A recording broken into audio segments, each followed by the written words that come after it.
ಆರತಿ ಕೃಷ್ಣರವರು, ನಾಗರಾಜ್ ಯಾದವ್ ಅವರು, ಶಾಲೆ ರಜನೀಶ್ ಅವರು, ಮಣಿವಣ್ಣನ್ ಅವರು, ಇನ್ನು ಎಲ್ಲ ಭಾಳ ಪ್ರಮುಖವಾದಂಥ ಅಧಿಕಾರಿಗಳು, ಮುಖಂಡಗಳು ಕೂಡ ಎಲ್ಲ ಇದ್ದಾರೆ. ತಾವು ಕೂಡ ಎಲ್ಲ ದೊಡ್ಡ ಸಂಖ್ಯೆಯಲ್ಲಿ ಸೇರಿದ್ದೀರಿ. ಸುಮಾರು 2-3 ಗಂಟೆಗಳ ತಡವಾಗಿ ಕಾರ್ಯಕ್ರಮ ಪ್ರಾರಂಭ ಆಗಿದೆ, ಕ್ಷಮಿಸಬೇಕು. ಈ ದಿನ ಭಾಳ ಇತಿಹಾಸಕ್ಕೆ ಪುಟಕ್ಕೆ ಸೇರುವಂಥ ಒಂದು ದಿನ. ನಾನು ಆಗಾಗ ಒಂದು ಮಾತು ಹೇಳ್ತಾ ಇರ್ತೀನಿ.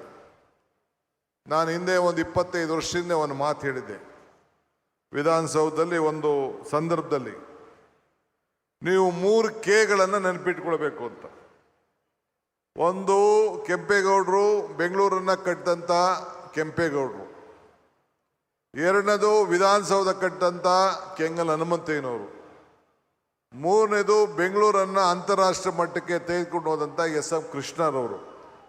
ಇವರು 3 ಕೆಗಳನ್ನು ತಾವು ಯಾವಾಗಲೂ ನೆನೆಸ್ಕೊಳ್ಬೇಕು ಅಂಥೇಳಿ ಅನೇಕ ಸಂದರ್ಭದಲ್ಲಿ ಹೇಳ್ತಾ ಇರ್ತೀನಿ. ಇವತ್ತು ನಾವೆಲ್ಲ ಈ ಶುಭ ದಿನ ಕೆಂಪೇಗೌಡ ದಿನಾಚರಣೆಯನ್ನು ಏನು ನಮ್ಮ ನಿರ್ಮಲಾನಂದ ಸ್ವಾಮೀಜಿಯವರು, ನಮ್ಮ ನಂಜಾದತ್ತ ಸ್ವಾಮೀಜಿಯವರು ಇಬ್ಬರು ಸೇರಿ ಅಂದಿನಿಂದ ನಾವು ರೇವಣ್ಣವ್ರು ಇಲ್ಲೇ ಇದ್ದಾರೆ, ನಾನು ರೇವಣ್ಣವರೆಲ್ಲ ಸೇರಿ ಸಿದ್ದರಾಮಯ್ಯನವ್ರ ಹತ್ರ ಮಾತಾಡಿ ಕೆಂಪೇಗೌಡ ಜಯಂತಿಯನ್ನು ಆಚರಣೆ ಮಾಡಬೇಕು ಅಂಥೇಳಿ ನಾವು ತೀರ್ಮಾನವನ್ನು ಮಾಡ್ದು. ನಾನು ರೇವಣ್ಣವ್ರಿಗೆ ಈ ಸಂದರ್ಭದಲ್ಲಿ, ಅವರು ಮಾಗಡಿ ಕ್ಷೇತ್ರದ ಶಾಸಕರಾಗಿ ಮಂತ್ರಿ ಆಗಿದ್ದರು, ನನಗೆ ಆವತ್ತಿನ ಕಾಲದಲ್ಲಿ ಒಂದು ದೊಡ್ಡ ಶಕ್ತಿಯನ್ನು ತುಂಬಿ ಈ ಕೆಲಸ ಆಗಲೇಬೇಕು ಅಂಥೇಳಿ ಈ ಜಯಂತಿ ಆಚರಣೆ ಮಾಡೋಕ್ಕೆ ಸ್ಫೂರ್ತಿಯನ್ನು ಕೊಟ್ಟರು. ಅವ್ರಿಗೆ ಈ ಸಂದರ್ಭದಲ್ಲಿ ನಾನು ಅಭಿನಂದಿಸಲಿಕ್ಕೆ ನಾನು ಬಯಸ್ತಾ ಇದ್ದೇನೆ. ಇವತ್ತು ನಾವೆಲ್ಲ ಈ ಪವಿತ್ರವಾದ ರಸ್ತೆಗೆ, ಇದು ಬರೀ 11 ಕಿಲೋಮೀಟರ್ಗೆ ಈ ರಸ್ತೆ ನಿಲ್ಲುವುದಿಲ್ಲ. 123 ಕಿಲೋಮೀಟರ್ ರಸ್ತೆ ಆಗಿ ಇದು ಪರಿವರ್ತನೆ ಆಗ್ತದೆ. ಹಿಂದೆ ಸರ್ಕಾರ ತೀರ್ಮಾನವನ್ನು ಮಾಡಿ ಈ ಪೆರಿಫೆರಲ್ ರಿಂಗ್ ರೋಡ್ ಅಂತೇಳಿ ಇದನ್ನು ಕಾರ್ಯರೂಪಕ್ಕೆ ತರಲಿಲ್ಲ. ಆದರೆ ನಾನು ಈ ಒಂದು ಇಲಾಖೆಯ ಜವಾಬ್ದಾರಿ ತೆಗೆದುಕೊಂಡ ಮೇಲೆ, ಬೆಂಗಳೂರು ನಗರದ ಜವಾಬ್ದಾರಿ ಆದಮೇಲೆ, ನಾನು ಟೀಕೆಗಳೆಲ್ಲ ಸಾಯ್ತವೆ, ನಮ್ಮ ಕೆಲಸಗಳು ಉಳಿತವೆ ಅಂತೇಳಿ ತುಂಗಭದ್ರಾ ಡ್ಯಾಮ್ ರಿಪೇರಿ ಸಂದರ್ಭದಲ್ಲಿ, ಗೇಟ್ ಸಂದರ್ಭದಲ್ಲಿ ಒಂದು ಮಾತು ಹೇಳಿದ್ದೆ. ಹಂಗೆ ಟೀಕೆ ಮಾಡೋರು ಮಾಡ್ತಾ ಇರ್ತಾರೆ, ಅದಕ್ಕೆ ನಾವು ಚಿಂತೆ ಮಾಡೋದು ಬೇಡ. ಇವತ್ತು ಯಾಕೆ ನಾಡು ಕೆಂಪೇಗೌಡರನ್ನ ನಾವು ನೆನೆಸ್ಕೊಳ್ತೇವೆ, ಹನುಮಂತಯ್ಯನವ್ರನ್ನ ಯಾಕೆ ನೆನೆಸ್ಕೊಳ್ತೇವೆ, ಯಾಕೆ ಎಸ್.ಎಂ. ಕೃಷ್ಣರವ್ರನ್ನ ನೆನೆಸ್ಕೊಂಡು ಅವ್ರ ಹೆಸರಿನಲ್ಲಿ ಈ ರಸ್ತೆಯನ್ನು ಇಷ್ಟು ಅಗಲ 10 ಪಥದ ರಸ್ತೆಯನ್ನು ಯಾಕೆ ಇಟ್ಟಿದ್ದೇವೆ ಅಂತಂದರೆ, ಅವರು ಇಲ್ಲಿ ಸಾಕ್ಷಿ ಗುಡ್ಡೆಗಳನ್ನ ಬಿಟ್ಟು ಹೋಗಿದ್ದಾರೆ. ಅದಕ್ಕೋಸ್ಕರ ನಾವು ಇವತ್ತು ಅವ್ರನ್ನ ನಾವು ನೆನೆಸ್ಕೊಂಡು ಅವರ ಹೆಸರಿನಲ್ಲಿ ಈ ರಸ್ತೆಯನ್ನು ಇಟ್ಟು, ಅವರ ಧರ್ಮಪತ್ನಿ ಮತ್ತು ಅವ್ರ ಕುಟುಂಬದವರೆಲ್ಲ ಬಂದು ಭಾಗಿಯಾಗಿ ಇವತ್ತು ಅವ್ರ ಕೈಲಿ ಈ 10 ಪಥದ ರಸ್ತೆಯನ್ನು ಈಗಾಗಲೇ ಎಸ್.ಎಂ. ಕೃಷ್ಣ ಅವರ ಹೆಸರಿನಲ್ಲಿ ನಾಮಕರಣವನ್ನು ಮಾಡಿ, ನಮ್ಮ ಶಾಸಕ ಮಿತ್ರರಂಥ ಸೋಮಶೇಖರ್ ಅವರು, ಹ್ಯಾರಿಸ್ ಅವರು ಏನೋ ಒಂದು ತೀರ್ಮಾನವನ್ನು ಮಾಡಿದ್ರು. ಆ ತೀರ್ಮಾನಕ್ಕೆ ಸರ್ಕಾರ ಒಪ್ಪಿಗೆಯನ್ನು ಕೊಟ್ಟು ಇವತ್ತು ಭಾಳ ಸಂತೋಷದಿಂದ ಎಸ್.ಎಂ. ಕೃಷ್ಣ ಅವರ ಹೆಸರಿನಲ್ಲಿ ಈ ರಸ್ತೆಯನ್ನು ಉದ್ಘಾಟನೆಯನ್ನು ಕೂಡ ನಾವು ಮಾಡಿದ್ದೇವೆ. ಇದು ಭಾಳ ಇತಿಹಾಸಕ್ಕೆ ಹೋಗುವಂಥ ಒಂದು ವಿಚಾರ. ಇನ್ನು ಏನು 123 ಕಿಲೋಮೀಟರ್ ಇದೆ, ಅದು ಕೂಡ ಈಗಾಗಲೇ ಚಾಲನೆ ಆಗ್ತಾ ಇದೆ. ಅದು ಕೂಡ ಒಂದು ಹಂತದ ಟೆಂಡರ್ ಕೂಡ ನಾನೀಗಾಗಲೇ ಕರೆದಿದ್ದೇನೆ. ಮುಂದಕ್ಕೂ ಕೂಡ ಎಲೆಕ್ಟ್ರಾನಿಕ್ ಸಿಟಿಯಿಂದ ಮೈಸೂರು ರಸ್ತೆಗೆ ಸೇರಲಿಕ್ಕೆ ಅದು ಕೂಡ ಸದ್ಯದಲ್ಲೇ ಈಗಾಗಲೇ ನೋಟಿಫಿಕೇಷನ್ ಹಿಂದೆ ಕೂಡ ಆಗಿದೆ. ಅದನ್ನು ಫೈನಲ್ ನೋಟಿಫಿಕೇಷನ್ ಕೂಡ ಆದೇಶ ಮಾಡುವಂಥ ಕೆಲಸವನ್ನು ನಾನು ಮಾಡ್ತೇನೆ. ಏಕೆಂದರೆ ಇದಿಲ್ಲ ಅಂದರೆ ಬೆಂಗಳೂರು ಉಳಿಲಿಕ್ಕೆ ಸಾಧ್ಯ ಇಲ್ಲ. ಇದಕ್ಕೆ ನಾನು ದಿಟ್ಟವಾದಂಥ ತೀರ್ಮಾನವನ್ನು ಮಾಡ್ತೇನೆ. ನನ್ನ ಯಾರು ಜಮೀನು ಮಾಲೀಕರಿದ್ರೋ ಅವರೆಲ್ಲರಿಗೂ ಕೂಡ ಸಹಕಾರವನ್ನು ಕೇಳಿ BDAನಲ್ಲಿ ಹಳೆ ರೇಟೇ ಕೊಡಬೇಕಾಗಿತ್ತು. ಆದರೂ ಕೂಡ ನಾನು ಅವರೆಲ್ಲರೂ ಕೂಡ 35% ಕಮರ್ಷಿಯಲ್ಲು, 40% ಇಲ್ಲ ಅಂದರೆ 40% ರೆಸಿಡೆನ್ಷಿಯಲ್ಲು, ಇಲ್ಲ ಅಂದರೆ ಎರಡನೇ ಈಗೇನು 2013 ಆ್ಯಕ್ಟ್ ಏನು ಇವತ್ತು ಬಂದಿದೆ ಅದನ್ನು ಅಳವಡಿಸ್ಕೊಳ್ಳುವಂಥ ಒಂದು ವ್ಯವಸ್ಥೆ, ಇಲ್ಲ ಅಂತಂದರೆ TDR ಕೊಡುವಂಥ ವ್ಯವಸ್ಥೆ, ಹಿಂಗೆ 5 ವಿಚಾರದಲ್ಲಿ ಯಾವುದು ಬೇಕಾದ್ರೂ ಅವರು ಆಯ್ಕೆ ಮಾಡಿಕೊಳ್ಳುವಂಥ ಒಂದು ಐತಿಹಾಸಿಕವಾದಂಥ ತೀರ್ಮಾನವನ್ನು ತೆಗೆದುಕೊಂಡು ಬೆಂಗಳೂರು ನಗರವನ್ನು ಉಳಿಸ್ಲಿಕ್ಕೆ ಈ ತೀರ್ಮಾನವನ್ನು ಇವತ್ತು ನಾವು ಮಾಡ್ಕೊಂಡು ಬಂದಿದ್ದೇವೆ. ಬಂಧುಗಳೇ, ಇವತ್ತು ಭಾಳ ದೂರದೃಷ್ಟಿಯಿಂದ ನಮ್ಮ ನಾಡಿನ ಜನತೆಗೆ ಇವತ್ತು ನಾವು ನಾಡಪ್ರಭು ಕೆಂಪೇಗೌಡರನ್ನ ಸ್ಮರಿಸ್ಕೊಳ್ತಾ ಇದ್ದೇವೆ. ದೂರದೃಷ್ಟಿಯ ಮಹಾನ್ ಚೇತನ, ಕೆರೆಗಳನ್ನು ಕಟ್ಟಿದಂಥ ಒಬ್ಬ ದೊಡ್ಡ ಭಗೀರಥ, ದೇವಸ್ಥಾನಗಳನ್ನು ನಿರ್ಮಾಣ ಮಾಡಿದಂಥ ಒಬ್ಬ ದೈವ ಭಕ್ತ, ಪೇಟೆಗಳನ್ನು ನಿರ್ಮಾಣವನ್ನು ಮಾಡಿ ಎಲ್ಲ ಜಾತಿ ವರ್ಗಕ್ಕೂ ಕೂಡ ಸಮಾನತೆಯನ್ನು ನೀಡಿ ಆರ್ಥಿಕವಾದಂಥ ಶಕ್ತಿಯನ್ನು ಕೊಟ್ಟು ಇವತ್ತು ಕೆಚ್ಚೆದೆಯ ದೊಡ್ಡ ಹೋರಾಟಗಾರ ಮಾನ್ಯ ಶ್ರೀ ನಮ್ಮ ನಾಡಪ್ರಭು ಕೆಂಪೇಗೌಡರ ಇವತ್ತು ಸ್ಮರಿಸ್ಕೊಂಡು ಇವತ್ತು ಅವರು ಇವತ್ತು ಬೆಂಗಳೂರನ್ನು ಕಟ್ಟಿಲ್ಲ ಅಂದರೆ ಏನಾಯ್ತಿತ್ತು, ನಾವು ನಮ್ಮ ಕೇಂದ್ರ ಸ್ಥಳ ಎಲ್ಲಿಗೆ ಹೋಗ್ತಿತ್ತು ಅನ್ನೋದನ್ನು ತಾವು ಈ ಸಂದರ್ಭದಲ್ಲಿ ಆಲೋಚನೆಯನ್ನು ತಾವು ಮಾಡಬೇಕಾಗ್ತದೆ. ಇದು ಬರೀ ಪ್ರೇಮದ ವಿಚಾರ ಅಲ್ಲ, ಕೆಂಪೇಗೌಡರ ಬಗ್ಗೆ ಇದು ಒಂದು ನೀತಿಯ ಪ್ರೇಮ ಅಂಥೇಳಿ ನಾನು ಭಾವಿಸ್ಕೊಂಡಿದ್ದೇನೆ. ಇದು ಇವರು ಸರ್ವ ಜನಾಂಗದ ಒಬ್ಬ ನಾಯಕ.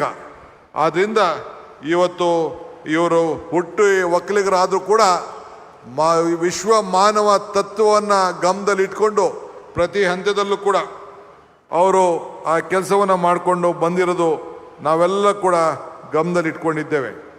ಇವತ್ತು ಕೆಂಪೇಗೌಡರು ಕಟ್ಟಿ ಉಳಿಸಿ ಬೆಳೆಸೋದಷ್ಟೇ ಅಲ್ಲ, ಅವರು ಹಾಕಿದಂಥ ಅಡಿಪಾಯವನ್ನು ಪ್ರತಿ ಹಂತದಲ್ಲೂ ಕೂಡ ನಾವು ಕಾರ್ಯಕ್ರಮವನ್ನು ರೂಪಿಸ್ಕೊಂಡು ನಾವು ಹೋಗ್ಕೊಂಡು ಬರ್ತಾ ಇದ್ದೇವೆ. ಅವರ ಸಾಧನೆ ಅಲ್ಪದಲ್ಲ, ಅವರ ದೂರದೃಷ್ಟಿಯ ಯೋಚನೆಗಳನ್ನು ಅವ್ರು ಮಾಡಿದಂಥ ಒಂದು ಧೈರ್ಯ, ಜಯಶಾಲಿ, ಅವರ ಸೊಸೆ, ಅವರ ಕುಟುಂಬದವರು ಅವತ್ತು ಮಾಡಿದಂಥ ತ್ಯಾಗ, ಇವೆಲ್ಲ ಕೂಡ ಇವತ್ತು ನಾವು ಸ್ಮರಿಸ್ಕೊಳ್ಬೇಕಾಗ್ತದೆ. ನಾವು ಹುಟ್ಟಿದ ಮೇಲೆ ಭೂಮಿ ಮೇಲೆ ಇರ್ತೇವೆ, ಸತ್ತಾಗ ಭೂಮಿ ಒಳಗಡೆ ಹೋಗ್ತೇವೆ. ಹಾಗೆ ಅವರ ಸಾಧನೆ ಮಾತ್ರ ಇವತ್ತು ಉಳಿತದೆ. ಆದ್ದರಿಂದ ಇವತ್ತು ಅದೇ ರೀತಿ ಕೆಂಪೇಗೌಡರ ಸಾಧನೆಗಳು ಶಾಶ್ವತವಾಗಿ ಉಳಿಲಿ ಅಂಥೇಳಿ ಅನೇಕ ಕಾರ್ಯಕ್ರಮಗಳನ್ನು ಇವತ್ತು ಸರ್ಕಾರದಲ್ಲಿ ರೂಪಿಸ್ತಾ ಇದ್ದೇವೆ. ಇವತ್ತು ತಾವು ಗಮನಿಸಿದಿರಿ, ನಮ್ಮ ಹ್ಯಾರಿಸ್ ಅವರ ಮುಖಂಡತ್ವದಲ್ಲಿ ಏನು BDA ಇವತ್ತು ನಡೀತಾ ಇದೆ. ನನ್ನ ಹತ್ರ ಚರ್ಚೆ ಮಾಡಿ ನಾವು ಇವತ್ತು ಹೊಸ ಹಸಿರು ಬೆಂಗಳೂರನ್ನು ಮಾಡಬೇಕು, ಗ್ರೀನ್ ಸಿಟಿಯಾಗಿ ಇದನ್ನು ಪರಿವರ್ತನೆ ಆಗಬೇಕು, ಕೆಂಪೇಗೌಡರ ದೂರದೃಷ್ಟಿ ಉಳ್ಕೊಳ್ಬೇಕು ಅಂತೇಳಿ ಇವತ್ತೇನು 15 ಲಕ್ಷ ಸಸಿಗಳನ್ನು ಒಂದೇ ದಿನ ನೆಡ್ತಾ ಇದ್ದೇವೆ. ಇದು ದಾಖಲೆಯ ಒಂದು ತೀರ್ಮಾನ ಅನ್ನೋದನ್ನು ಹೇಳಲಿಕ್ಕೆ ನನಗೆ ಭಾಳ ಸಂತೋಷ ಆಗ್ತದೆ. ಅಂದಿನ ಕಾಲದಲ್ಲಿ ನಮ್ಮ ಬಾಲಗಂಗಾಧರ ಸ್ವಾಮೀಜಿಯವರು ಕೂಡ 5 ಕೋಟಿ ಸಸಿಗಳನ್ನು ನೆಡಬೇಕು ಅಂತೇಳಿ SM ಕೃಷ್ಣ ಅವರ ಕಾಲದಲ್ಲಿ ಸಂಕಲ್ಪವನ್ನು ಮಾಡಿದ್ದನ್ನು ನಾವು ಯಾರೂ ಕೂಡ ಮರೀಲಿಕ್ಕೆ ಸಾಧ್ಯ ಇಲ್ಲ. ಇವತ್ತು ಈ ರಸ್ತೆಯಲ್ಲಿ ಇನ್ನೊಂದು ವಿಶೇಷವಾದನ್ನು ತಾವೆಲ್ಲ ಗಮನಿಸಿದ್ದೀರಿ. ಇದು ಮುಂದಿನ ದಿನದಲ್ಲಿ ಇವತ್ತು BDAದಲ್ಲಿ ಹ್ಯಾರಿಸ್ರವರು ಮತ್ತು ಸೋಮಶೇಖರ್ ಅವರು ಏನು ಒಂದು ತೀರ್ಮಾನವನ್ನು ಮಾಡಿದ್ದಾರೆ, ವಾಲ್ ಆಫ್ ಗ್ರ್ಯಾಟಿಟ್ಯೂಡ್ ಅಂತ, ಅಂದರೆ ಉಪಕಾರ ಸ್ಮರಣೆಯನ್ನು ಇಟ್ಕೊಳ್ಬೇಕು ಅಂತೇಳಿ. ಯಾರು ಈ ಲೇಔಟ್ನಲ್ಲಿ ಈ ರಸ್ತೆಗಾಗಿ ಭೂಮಿಯನ್ನು ಕೊಟ್ಟು ಯಾವ ತಂಟೆ ತಗರಾಲಿಲ್ಲದೆ ಆ ಭೂಮಿಯನ್ನು ಕೊಟ್ಟಿದ್ದಾರೆ, ಅವರ ಹೆಸರನ್ನು ಈ ರಸ್ತೆಯಲ್ಲಿ ಶಾಶ್ವತವಾಗಿ ದಾಖಲೆ ಮಾಡುವಂಥ ಕೆಲಸವನ್ನು ಕರ್ನಾಟಕ ಸರ್ಕಾರ ಮುಂದಿನ ದಿನದಲ್ಲಿ ಎಲ್ಲ ಕಡೆ ಮಾಡ್ತದೆ ಅನ್ನೋದನ್ನು ಹೇಳಲಿಕ್ಕೆ ನನಗೆ ಭಾಳ ಸಂತೋಷ ಆಗ್ತದೆ. ಇದು ಸರ್ಕಾರದ ಒಂದು ಆದೇಶ ಕೂಡ. ನಾನು ಈ ವಿಚಾರದಲ್ಲಿ ಹೊಡೆಸೋನಿದ್ದೇನೆ. ಯಾರೇ ಆಗಲಿ, ಕೆರೆಗಳಿಗೆ ಕೊಡಲಿ, ಶಾಲೆಗಳಿಗೆ ಕೊಡಲಿ, ಕೈಗಾರಿಕಾ ಪ್ರದೇಶಕ್ಕೆ ಕೊಡಲಿ, ಯಾರೇ ಆಗಲಿ, ಯಾವ ತಂಟೆ ತಗರಾಲಲ್ಲಿ ತ್ಯಾಗವನ್ನು ಮಾಡ್ತಾರೆ ಅಲ್ಲಿ ಒಂದು ವಾಲ್ ಆಫ್ ಗ್ರ್ಯಾಟಿಟ್ಯೂಡ್, ಉಪಕಾರ ಸ್ಮರಣೆಯ ಒಂದು ಗೋಡೆಯನ್ನು ನಿರ್ಮಾಣ ಮಾಡಿ ಅವರ ಹೆಸರುಗಳು ಮುಂದಕ್ಕೆ ಅವರ ಮಕ್ಕಳು, ಅವರ ಮೊಮ್ಮಕ್ಕಳು, ಅವರ ವಂಶಸ್ಥರು ಎಲ್ಲರೂ ಕೂಡ ನನ್ನ ಕುಟುಂಬ ಇಂಥ ತ್ಯಾಗ ಮಾಡಿದೆ ಅನ್ನೋ ಒಂದು ಹೆಸರನ್ನು, ಸಾಕ್ಷಿ ಗುಡ್ಡೆಯ ಕಲ್ಲನ್ನು ಬಿಟ್ಟೋಗ್ಲಿಕ್ಕೆ ಒಂದು ಈ ಕರ್ನಾಟಕ ಸರ್ಕಾರ, DK ಶಿವಕುಮಾರ್ ನೇತೃತ್ವದ ಈ ಸರ್ಕಾರ ತೀರ್ಮಾನವನ್ನು ಮಾಡಿದೆ. ಇದನ್ನು ಮಾಡ್ತಾ ಇದ್ದೀವಿ ಅಂತ ಹೇಳಲಿಕ್ಕೆ ನನಗೆ ಇವತ್ತು ಭಾಳ ಸಂತೋಷ ಆಗ್ತದೆ. ಇವತ್ತು ನಾವೆಲ್ಲ ಇಲ್ಲಿ ಸೇರಿದ್ದೇವೆ. ಈಗಾಗಲೇ ಅನೇಕ ಕಾರ್ಯಕ್ರಮಗಳನ್ನು ಈಗಾಗಲೇ ರೂಪಿಸಿದ್ದೇವೆ. ಈಗಾಗಲೇ ಕಳೆದ ವರ್ಷ ನಾನು ಅನೌನ್ಸ್ಮೆಂಟ್ ಮಾಡಿದ್ದೇನೆ. ಈಗಾಗಲೇ ನಮ್ಮ ಜಾರ್ಜ್ ಅವರ ಅನೇಕ ಸಂಸ್ಥೆಗಳು ಇವತ್ತು 54 ಎಕರೆ ಅಲ್ಲಿ ಒಂದು ಸಂಸ್ಥೆ ತೆಗೆದುಕೊಂಡಿತ್ತು. ನಾನು ಕ್ಯಾಬಿನೆಟಲ್ಲಿ ಹೇಳಿದೆ ಜಾರ್ಜ್ ಅವ್ರಿಗೆ, ನನಗೆ 5 ಎಕರೆ ನೀವು ಬಿಟ್ಕೊಡಬೇಕು ಅಂತ. ಭಾಳ ಸಂತೋಷದಿಂದ ಆರ್ಚ್ ಬಿಷಪ್ ಅವ್ರ ಹತ್ರ ಮಾತಾಡಿ ಅವತ್ತು ಕ್ಯಾಬಿನೆಟಲ್ಲಿ ಒಪ್ಕೊಂಡ್ರು. ಆ 5 ಎಕರೆಯಲ್ಲಿ ಕೆಂಪೇಗೌಡ ಭವನ ಪ್ರಾರಂಭ ಆಗ್ತಾ ಇದೆ. ಬಹುಶಃ ಉತ್ತಮವಾದಂಥ ಒಂದು ಆ ಕೋಟೆಯ ರೂಪದಲ್ಲಿ ಹೊಸ ವಿನ್ಯಾಸದಲ್ಲಿ ಅದು ಪ್ರಾರಂಭ ಮಾಡಿ ಈಗಾಗಲೇ ಭೂಮಿ ಪೂಜೆಯನ್ನು ಮಾಡಿದ್ದೇವೆ. ಅಲ್ಲಿ ಹೊಸ ಟೌನ್ ಪ್ಲಾನಿಂಗ್ ಕಾಲೇಜನ್ನು ಕೆಂಪೇಗೌಡರ ಹೆಸರಿನಲ್ಲಿ ಪ್ರಾರಂಭ ಮಾಡಲಿಕ್ಕೆ ಈಗಾಗಲೇ ನಮ್ಮ ವಿಶ್ವೇಶ್ವರ ಯೂನಿವರ್ಸಿಟಿಯ ವೈಸ್ ಚಾನ್ಸಲರ್ಗೆ ಮಾರ್ಗದರ್ಶನ ಕೊಟ್ಟಿದ್ದಾರೆ. ಈಗಾಗಲೇ ಅನೇಕ ತೀರ್ಮಾನಗಳು ಆಗ್ತಾ ಇದೆ. ಅಲ್ಲೂ ಕೂಡ ಕಟ್ಟಡದಲ್ಲಿ ಬಿಲ್ಡಿಂಗ್ ಜೊತೆಯಲ್ಲಿ ಇವತ್ತೇನು ಬಾಬು ಜಗಜೀವನ್ ರಾಮ್ರವರ ಬಿಲ್ಡಿಂಗ್ ಇದೆ, ಆ ಬಿಲ್ಡಿಂಗ್ ಪಕ್ಕದಲ್ಲಿ ಕಟ್ಟಡವನ್ನು ಕಟ್ಟಿ ಸುಮಾರು 100 ಕೋಟಿ ವೆಚ್ಚವನ್ನು ಖರ್ಚು ಮಾಡಿ ಅಲ್ಲಿ ಒಂದು ಕೆಂಪೇಗೌಡ ಟೌನ್ ಪ್ಲಾನಿಂಗನ್ನು ಕಾಲೇಜನ್ನು ಪ್ರಾರಂಭವನ್ನು ಮಾಡಲಿಕ್ಕೆ ಈಗಾಗಲೇ ನಾವು ತೀರ್ಮಾನವನ್ನು ಮಾಡಿದ್ದೇವೆ. ಇದಲ್ಲದೆ ಬೆಂಗಳೂರು ಯೂನಿವರ್ಸಿಟಿ ಒಳಗಡೆ ಅಲ್ಲಿ ಒಂದು ವಿಶೇಷವಾದಂಥ ಅಧ್ಯಯನ ಕೇಂದ್ರವನ್ನು ಹಿಂದೆ ಕೂಡ ನಾವು ತೀರ್ಮಾನವನ್ನು ಮಾಡಿದ್ದೋ, ಅದು ಕೂಡ ಈಗಾಗಲೇ ಒಂದು ರೂಪಕ್ಕೆ ಬಂದಿದೆ. ಮಾನ್ಯಶ್ರೀ ನಮ್ಮ ಇವರು ಇಲ್ಲಿದ್ದಾರೆ, ಯಾರು ನಮ್ಮ KH ಮುನಿಯಪ್ಪನವರು, ಅವರು ಕೂಡ ಅವ್ರ ಕ್ಷೇತ್ರದಲ್ಲಿ ಅವತಿಲಿ ಈಗಾಗಲೇ ಸುಮಾರು 9.5 ಎಕರೆ ಜಮೀನನ್ನು ಇವತ್ತು ಆಯ್ಕೆ ಮಾಡಿ ಈ ಕೆಂಪೇಗೌಡರ ಅಧ್ಯಯನ ಕೇಂದ್ರ ಅಲ್ಲೂ ಕೂಡ ನಡಿಬೇಕು. ಅವರ ಹುಟ್ಟಿದ ಸ್ಥಳದಲ್ಲಿ ಅಲ್ಲಿ ಒಂದು ಕಾಲದಲ್ಲಿ ಏನು ಆವತಿ ಅಂತಂದರೆ ತಂದೆ ಆದಂಥ ಒಂದು ಇತಿಹಾಸ ಇದೆ. ಅಲ್ಲೂ ಕೂಡ 10 ಎಕರೆ ಜಾಗವನ್ನು ಕೊಟ್ಟಿದ್ದಾರೆ. ಮುಂದಿನ ವರ್ಷ ಅದಕ್ಕೆ 100 ಕೋಟಿ ರೂಪಾಯಿ ವೆಚ್ಚದ ಒಂದು ಹೊಸ ಯೋಜನೆಯನ್ನು ಅಲ್ಲೂ ಕೂಡ ತೀರ್ಮಾನವನ್ನು ಮಾಡಲಿಕ್ಕೆ ನಾನು ಕಾರ್ಯಕ್ರಮವನ್ನು ರೂಪಿಸ್ತೇನೆ ಅಂತ ಹೇಳಲಿಕ್ಕೆ ನನಗೆ ಭಾಳ ಸಂತೋಷ ಆಗ್ತದೆ. ಈಗಾಗಲೇ ಮಾಗಡಿಯಲ್ಲಿ ಈಗಾಗಲೇ BDA ವತಿಯಿಂದ ಕೆಂಪೇಗೌಡರ ಕೋಟೆ ಅಭಿವೃದ್ಧಿ ಮಾಡಲಿಕ್ಕೆ ನಮ್ಮ ಬಾಲಕೃಷ್ಣ ಅವರ ನೇತೃತ್ವದಲ್ಲಿ ಈಗಾಗಲೇ ಕಾರ್ಯಕ್ರಮವನ್ನು ಕೆಂಪೇಗೌಡ ಪ್ಲಾನಿಂಗ್ ಅಥಾರಿಟಿಯಿಂದ ಈಗಾಗಲೇ ಪ್ರಾರಂಭವನ್ನು ನಾವು ಮಾಡಿದ್ದೇವೆ. ಅದು ಕೂಡ ಈಗಾಗಲೇ ಮುಂದುವರಿತಾ ಇದೆ. ಇದಲ್ಲದೆ ಇವತ್ತು ಕೆಂಪಾಪುರದಲ್ಲಿ ಇವತ್ತು BDA ವತಿಯಿಂದ ಅಭಿವೃದ್ಧಿಪಡಿಸಲು ಈಗಾಗಲೇ ಬಾಲಕೃಷ್ಣರವರು ಮತ್ತು ರೇವಣ್ಣವರು ಅವರು ಕೂಡ ಇಬ್ಬರು ಕೈ ಜೋಡಿಸಿ ಜಮೀನನ್ನು ವಶಕ್ಕೆ ತೆಗೆದುಕೊಂಡು ರೈತರ ವಿಶ್ವಾಸಕ್ಕೆ ತೆಗೆದುಕೊಂಡು ಅಲ್ಲೂ ಕೂಡ ಅನೇಕ ಕಾರ್ಯಕ್ರಮವನ್ನು ರೂಪಿಸಿ ಅಲ್ಲೂ ಕೂಡ ಕಾರ್ಯಕ್ರಮವನ್ನು ಈಗಾಗಲೇ ನಾವು ನಡೆಸ್ತಾ ಇದ್ದೇವೆ. ಇದಲ್ಲದೆ ಉತ್ರಿದುರ್ಗದಲ್ಲೂ ಕೂಡ ಈಗಾಗಲೇ ಅನೇಕ ಕಾರ್ಯಕ್ರಮಗಳನ್ನು ಇವತ್ತು ರೂಪಿಸಿ ಅಲ್ಲೂ ಕೂಡ 10 ಕೋಟಿ ರೂಪಾಯಿ ವೆಚ್ಚದ ಒಂದು ಅಭಿವೃದ್ಧಿ ಕಾರ್ಯಕ್ರಮವನ್ನು ಹಮ್ಮಿಕೊಂಡಿದ್ದೇವೆ. ಇದಲ್ಲದೆ ಇವತ್ತು ನಾವು 15 ಲಕ್ಷ ಏನು ಸಸಿಗಳನ್ನು ನಾವು ನೆಡ್ತಾ ಇದ್ದೀವಿ. ಅದೇ ಮಾದರಿಯಲ್ಲಿ ನಾನು ಬೆಂಗಳೂರಿನಲ್ಲಿರುವಂಥ ಎಲ್ಲ ಶಾಲಾ ಕಾಲೇಜುಗಳಿಗೆ ನಾನು ಕರೆಯನ್ನು ಕೊಡ್ತಾ ಇದ್ದೇವೆ. ಒಂದೊಂದು ಏರಿಯಾಗಳನ್ನು ತಾವು ಅಳವಡಿಸ್ಕೊಳ್ಳಿ, ಅಡಾಪ್ಷನ್ ಮಾಡ್ಕೊಳ್ಳಿ. ನೀವು ಯಾರ್ಯಾರು ಉತ್ತಮವಾಗಿ ಪ್ರತಿಯೊಂದು ಮಕ್ಕಳು ಅವರ ಹೆಸರಿನಲ್ಲಿ ಯಾರು ಒಂದು ಗಿಡ ನೆಡೆಸುವಂಥ ಕಾರ್ಯಕ್ರಮವನ್ನು ನೀವು ರೂಪಿಸ್ತೀರಿ, ಸರ್ಕಾರದ ವತಿಯಿಂದ ಬೆಂಗಳೂರು GBA ವತಿಯಿಂದ ಇವತ್ತು ಪ್ರತಿಯೊಂದು ಶಾಲೆಗೂ ಕೂಡ ಯಾರು ಇದರ ಜವಾಬ್ದಾರಿಯನ್ನು ತೆಗೆದುಕೊಂಡಿದೆ ನಿಮ್ಮಲ್ಲಿ ಕಾಂಪಿಟೇಷನ್ನ ನಿರ್ಮಾಣವನ್ನು ಮಾಡಿ ನಿಮಗೂ ಕೂಡ ಪ್ರೈಸನ್ನು ಕೊಡಲಿಕ್ಕೆ ಈ ಒಂದು ಹೊಸ ಕಾರ್ಯಕ್ರಮವನ್ನು ಹಸಿರು ಕರ್ನಾಟಕ ಹಸಿರು ಬೆಂಗಳೂರಾಗಿ ನಿರ್ಮಾಣವನ್ನು ಮಾಡಲಿಕ್ಕೆ ಒಂದು ವಿಶೇಷವಾದಂಥ ಕಾರ್ಯಕ್ರಮವನ್ನು ಸರ್ಕಾರ ರೂಪಿಸ್ತದೆ ಅನ್ನೋ ಮಾತನ್ನು ಈ ಸಂದರ್ಭದಲ್ಲಿ ಹೇಳಲಿಕ್ಕೆ ನಾನು ಬಯಸ್ತಾ ಇದ್ದೇನೆ. ಏಕೆಂದರೆ ಆದರ್ಶ ಇಲ್ಲದೆ ಬದುಕಿದರೆ ಬದುಕಿಗೆ ಅವಮಾನ, ಸಾಧನೆ ಇಲ್ಲದೆ ಸತ್ತರೆ ಸಾವಿಗೆ ಅವಮಾನ. ಆದ್ದರಿಂದ ಆ ದೃಷ್ಟಿಯಿಂದಲೇ ಇವತ್ತು ನಾವು SM ಕೃಷ್ಣ ಅವರ ಆದರ್ಶವನ್ನು ನೆನೆಸ್ಕೊಂಡು ಅವರ ಹೆಸರಿನಲ್ಲಿ ಇವತ್ತು ಅವ್ರು ಇಲ್ಲದೆ ಇರ್ಬೋದು, ಆದರೆ ಬೆಂಗಳೂರು ಕೊಟ್ಟಂಥ ಈ ಯೋಜನೆ ಇವತ್ತು ಅರ್ಕಾವತಿ ಲೇಔಟ್ ಇರ್ಬೋದು, ಇವತ್ತು ಬೆಂಗಳೂರಿನಲ್ಲಿ IT ಕೇಂದ್ರ ಇರ್ಬೋದು, ಈ ಕೆಂಪೇಗೌಡ ಲೇಔಟ್ ಇರ್ಬೋದು, ಶಿವರಾಮ್ ಕಾರಂತ್ ಲೇಔಟ್ ಇರ್ಬೋದು, ಇವೆಲ್ಲ ಕೊಟ್ಟವರು SM ಕೃಷ್ಣರವರು. ಇದಲ್ಲದೆ ವಿಕಾಸಸೌಧವನ್ನು ಕಟ್ಟಂಥವರು SM ಕೃಷ್ಣರವರು. ಹಂಗೆ ಇವತ್ತು ಅವರ ಹೆಸರನ್ನ ಉಳಿಸ್ಕೊಳ್ಬೇಕು ಅನ್ನೋ ದೃಷ್ಟಿಯಿಂದ, ಅವರ ಆದರ್ಶ ಬದುಕನ್ನು ಕಾಪಾಡಬೇಕು ಅನ್ನೋ ದೃಷ್ಟಿಯಿಂದ ಇಂಥ ಪ್ರಯತ್ನವನ್ನು ಮಾಡ್ತಾ ಇದ್ದೇವೆ. ಇವತ್ತು ವ್ಯಕ್ತಿ ನಾವೆಲ್ಲ ಬೇಕಾದಷ್ಟು ನಾವು ಹುಟ್ಟೇವೆ, ಆದರೆ ಸಾಕ್ಷಿಗುಡ್ಡೆ ಬಿಟ್ಟು ಹೋಗ್ಬೇಕಲ್ಲ. ನಾವು ಇವತ್ತು ಇತಿಹಾಸವನ್ನು ಮರ್ತವನು ಇತಿಹಾಸವನ್ನು ಸೃಷ್ಟಿ ಮಾಡಲಿಕ್ಕೆ ಸಾಧ್ಯ ಇಲ್ಲ ಅಂಥೇಳಿ ಬಾಬಾ ಸಾಹೇಬ್ ಅಂಬೇಡ್ಕರ್ ಅವರು ಹೇಳಿದರು. ಹಂಗೆ ಇವತ್ತು ಇತಿಹಾಸವನ್ನು ಬಿಟ್ಟು ಹೋಗಬೇಕು. ಆ ದೃಷ್ಟಿಯಿಂದ ನಾನು ಮೊನ್ನೆ ತುಂಗಭದ್ರಾ ಡ್ಯಾಮ್ಗೆ ಹೋಗಿದ್ದೆ. ಚಂದ್ರಬಾಬು ನಾಯ್ಡು ಅವ್ರನ್ನ ಆಹ್ವಾನಿಸಿದೆ, ರೇವಂತ್ ರೆಡ್ಡಿ ಅವ್ರನ್ನ ಆಹ್ವಾನಿಸಿದೆ.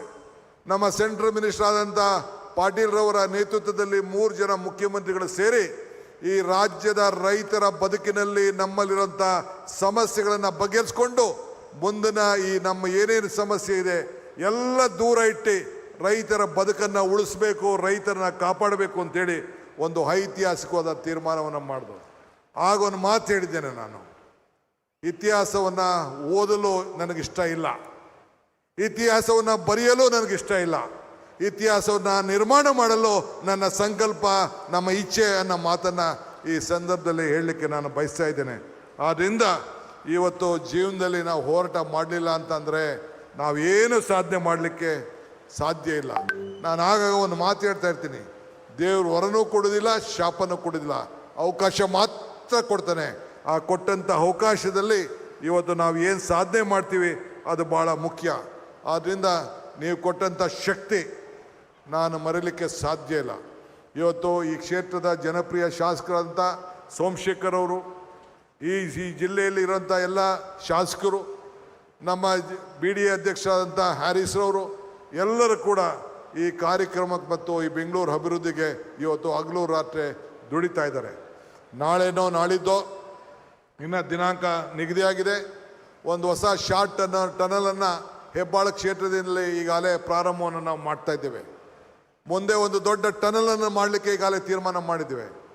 1.5 ಲಕ್ಷ ಕೋಟಿ ರೂಪಾಯಿಯನ್ನು ಬೆಂಗಳೂರಿಗೆ ಅಭಿವೃದ್ಧಿಯನ್ನು ಮಾಡಿ ಇಡೀ ವಿಶ್ವದ ಜನ ಏನು ಬೆಂಗಳೂರನ್ನು ನೋಡ್ತಾ ಇದ್ದಾರೆ, ಏನು ಟ್ರಾಫಿಕ್ ಬಗ್ಗೆ ಏನು ಚಿಂತೆಯನ್ನು ಮಾಡ್ತಾ ಇದ್ದಾರೆ, ಈ ಟ್ರಾಫಿಕ್ಗೆ ಹೊಸ ರೂಪವನ್ನು ಕೊಡಬೇಕು ಅನ್ನೋ ದೃಷ್ಟಿಯಿಂದ ಬೆಂಗಳೂರಿಗೆ ಒಂದು ಹೊಸ ಟ್ರಾಫಿಕ್ ವಿಚಾರದಲ್ಲಿ ಒಂದು ಹೊಸ ಕಮಿಷನರೇಟನ್ನು ಮಾಡಿ ಆ ಟ್ರಾಫಿಕ್ಕನ್ನು ಪಾಲನೆಯನ್ನು ಮಾಡಲಿಕ್ಕೆ ಒಂದು ದೊಡ್ಡ ಅಧಿಕಾರಿಗಳ ತಂಡವನ್ನೇ ಕೂಡ ನಿರ್ಮಾಣವನ್ನು ಮಾಡಲಿಕ್ಕೆ ಈಗಾಗಲೇ ಕಾರ್ಯಕ್ರಮವನ್ನು ಕೂಡ ಈಗಾಗಲೇ ನಾನು ರೂಪವನ್ನು ನಾನು ಮಾಡ್ತಾ ಇದ್ದೇನೆ.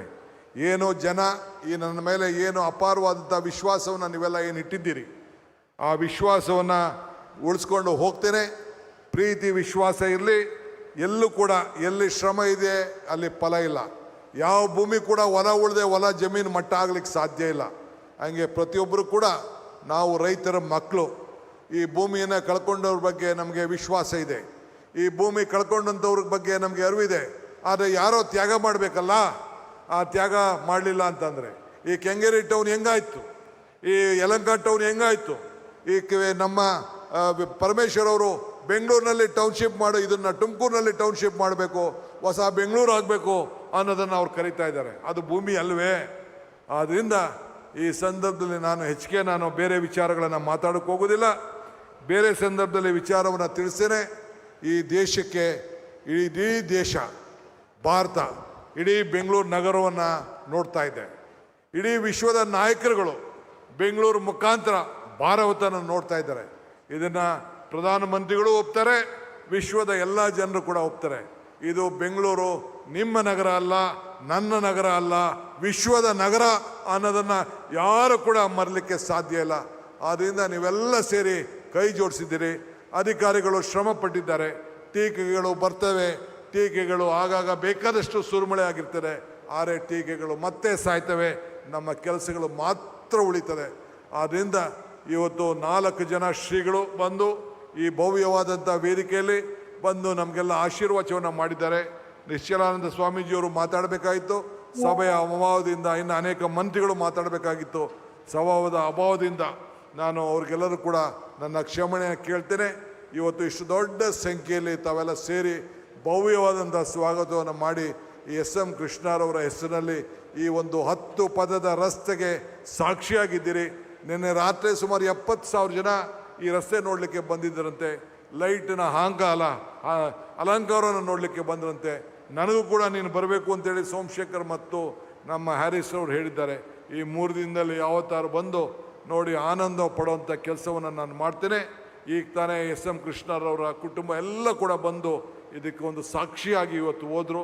ಎಲ್ಲ ನಮ್ಮ ನಾಯಕರುಗಳೆಲ್ಲ ವೇದಿಕೆಯಲ್ಲಿದ್ದಾರೆ, ಅಧಿಕಾರಿಗಳಿದ್ದಾರೆ.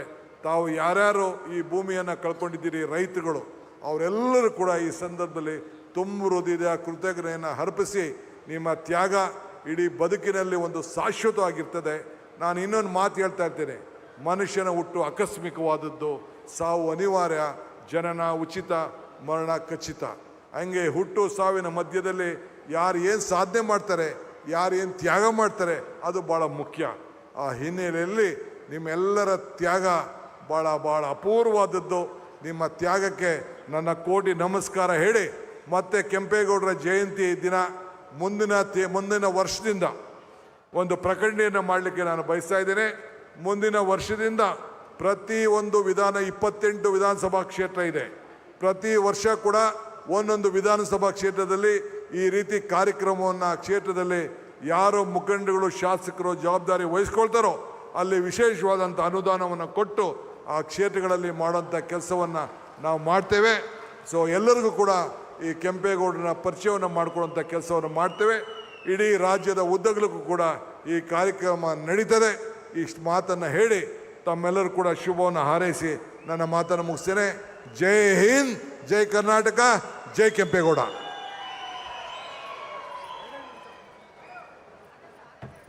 ಬೆಂಗಳೂರು ಸೇರಿದಂತೆ ಸಮಗ್ರ ಕರ್ನಾಟಕ ರಾಜ್ಯದ ಪ್ರಗತಿಗೆ ಶ್ರಮಿಸ್ತಾ ಇರುವಂತಹ ಸನ್ಮಾನ್ಯ ಮುಖ್ಯಮಂತ್ರಿಗಳಾದಂತಹ